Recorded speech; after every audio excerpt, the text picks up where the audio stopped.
Hello my friends, blackendrose here, and today I'm looking at something a little bit different. It's called Zafehouse Diaries. That's Zafehouse Diaries.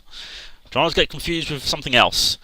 Now, this is very much a text-driven game in every sense of the word. It's about survival in a zombie apocalypse, as so many games are these days.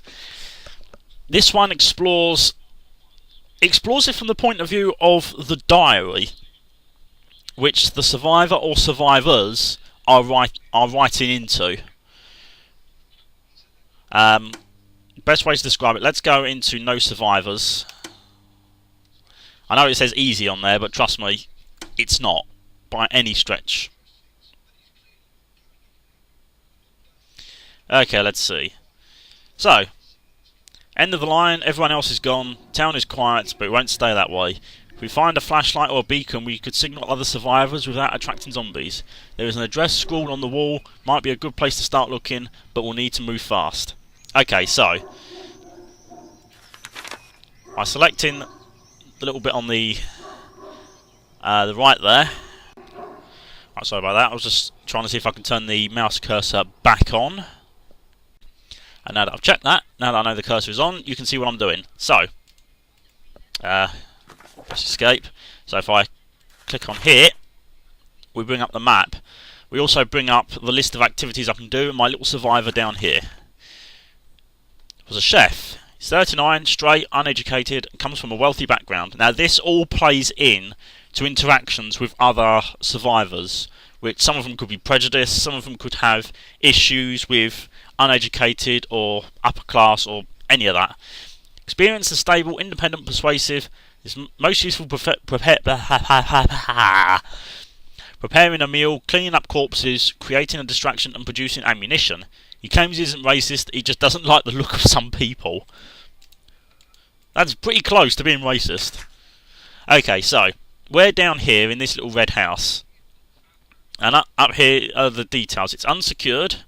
There are 9 unsecured locations. What? This is new. Watchtower and Sniper's Nest. Fence strength. They've added some things into this since I last played it. There's 13 traps I can add. There's 44 furniture that can be broken down to secure the area. What supplies have we got? A handgun, a switchblade, 7 rounds for a handgun, some scrap, soap, knife, butter knife even. Yeah, so basically it's just about surviving the apocalypse. Now in this mode there's no what is it? There's no escape. So it's basically just survival. So first thing to do at any point is to search the location for anything useful. Now they have a star rating on these, which indicates how proficient the survivor would be at doing that. You can choose what specifically to look for, but I generally go for anything useful. And what I do is I click on this little watch down here to skip time forward an hour, and then we see the effects of what's been happening. So we found some cooking ingredients, some snacks, some more snacks. There's only one shower in this place. More rooms need to be searched. So click again. Nothing happened. Click again.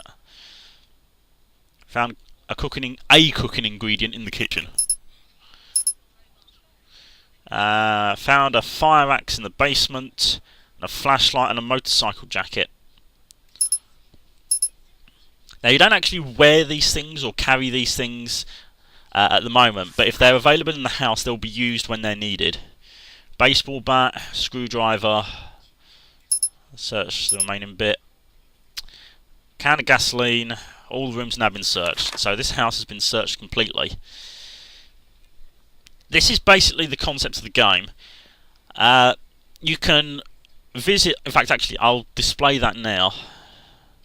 So if I drag my survival icon there, I can either investigate the location, so I just go there, see what it's like and come back, or I can breach the location, break in and then set up there, or I can assault the location and attack any zombies that are there.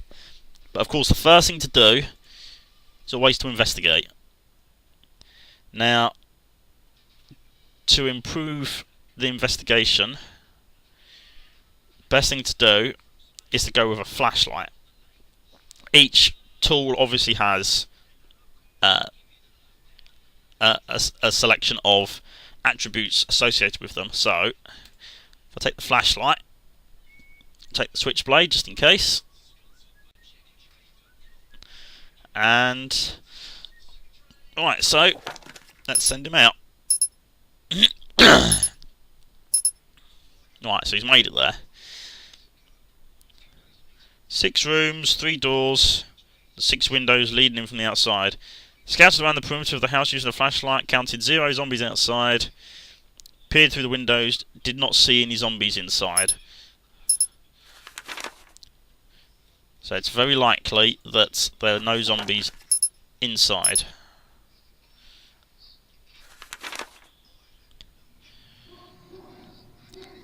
Right, so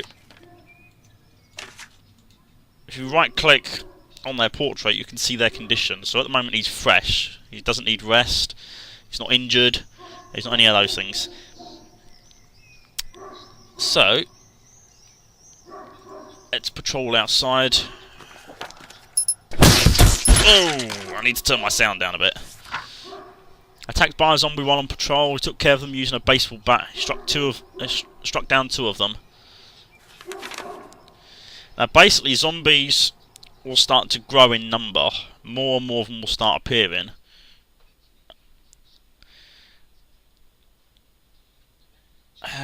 So let's signal survivors. So now it's getting dark. When it's dark, it's generally not a good idea to be outside. Small number of zombies. Noise level is low, so hopefully the zombies won't be interested. Right. If you look on the map, you can see a little X. That's a broad indication of how many zombies are in the area. So you can see there's one little X there. So there's roughly one spotted zombie in the area.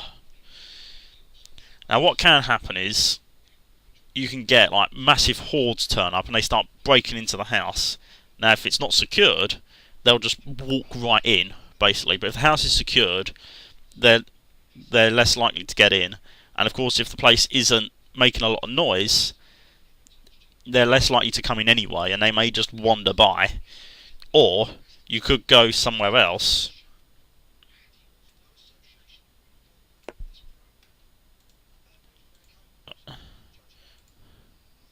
Let's see. I want a screwdriver and a flashlight. I'll take the. No, in fact, minus the screwdriver, we'll take the fire axe. I'm going to breach that location and see who's inside. Right. Now, this is the other survivor.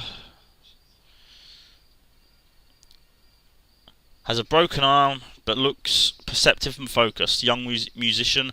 Jonathan doesn't want to partner up with her. Obviously, there's an issue there. The arrows here indicate. Well, no, the colour here indicates how much they get on.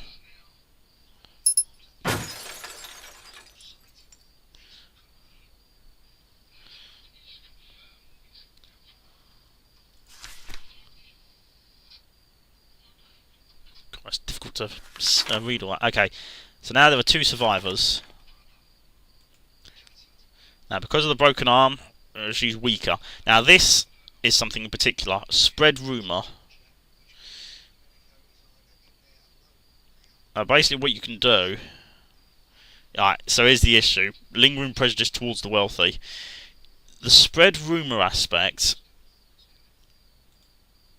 means you can create a rumour about someone which can be beneficial or detrimental to the other survivors. So let's say featured in the local paper, offering his services free of charge to uneducated middle class people. Now this matches up with this particular person.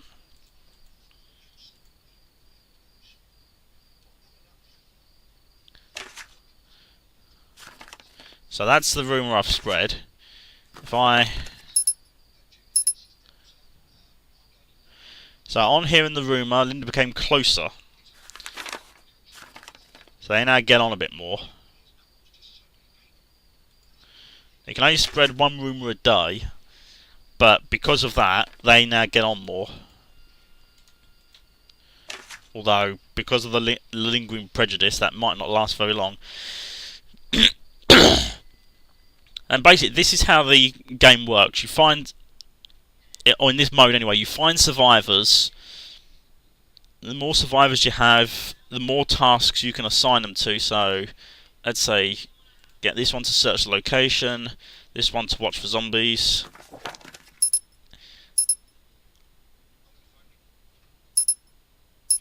And they can complete tasks quicker. Oh, there's no zombies outside. Yeah, so they can achieve more if there's a team of people, but unfortunately, people being people, they have a tendency to get agitated with each other, and fights may ensue, injuries may occur. There's also some random events that can occur, like there's an event about a girl that turns up who's been bitten. I mean, I took her in, but bound her, and because I bound, and it turned out she was a feral child, but because I bound her, she didn't attack anyone. You can also get like lynch mobs turn up. We can get bandits turn up. Strange enough, you can get someone turn up who wants one of your survivors as live bait, but they'll draw away zombies.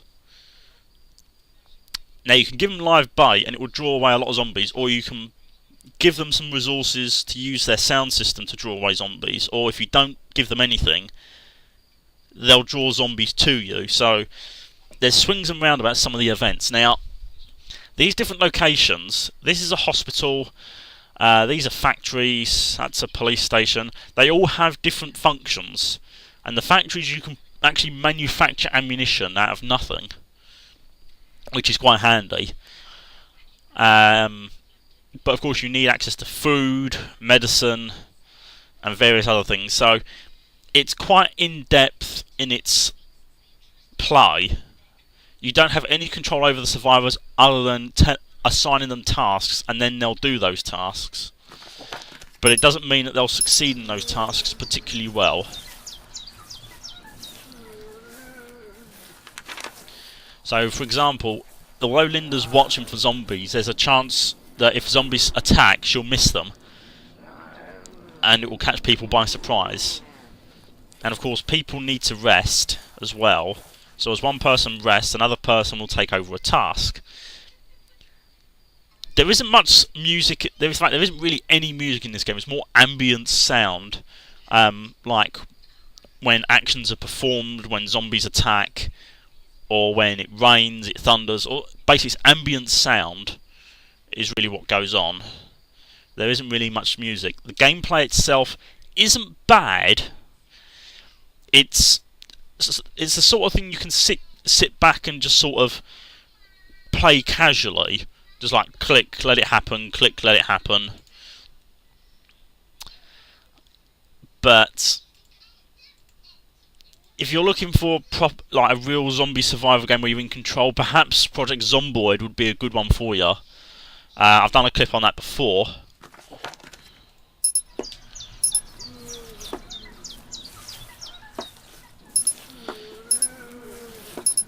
But, I mean, it depends what you want out of it. This is quite in-depth in its play. There's the different locations you can go to, there's the different things that can happen. I mean, these are just the things I can do. If I scroll down, there are numerous things. Oh look, create medicine. Maybe I can do that at a hospital. Didn't even know I could do that.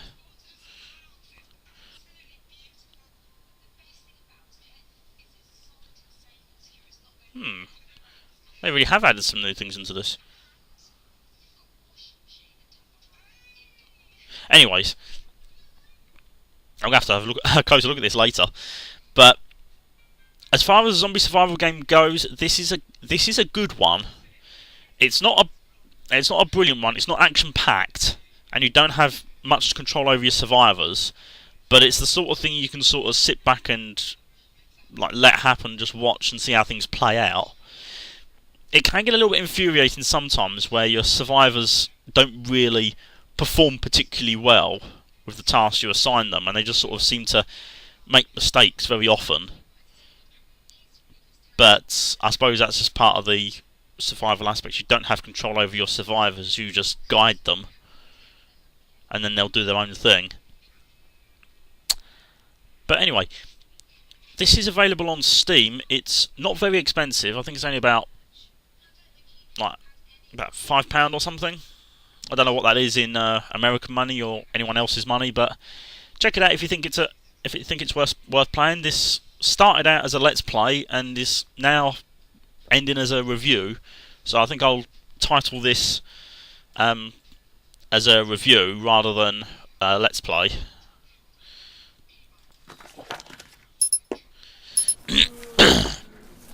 But anyway, I hope you found this insightful for Zafehouse Diaries. I rate this probably a score of 7 roses. It's good. It's a well-made game for what it is, but there are a few little niggles and quirks in it, and the learning curve can be a bit steep starting out. I mean, when I started this, I was pathetic, and I still am rather pathetic at it. It's not bad. It's a good well-made game for what it is, but it's not brilliant, I would say. If you like text-driven zombie survival games on this sort of scale, then this is perfect for you.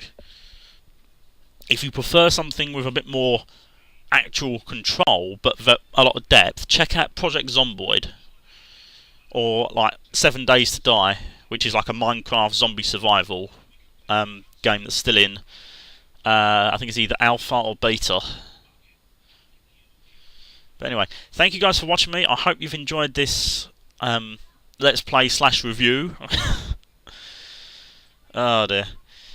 I hope you enjoyed the clip, and I will see you in my next clip. Take care, my friends.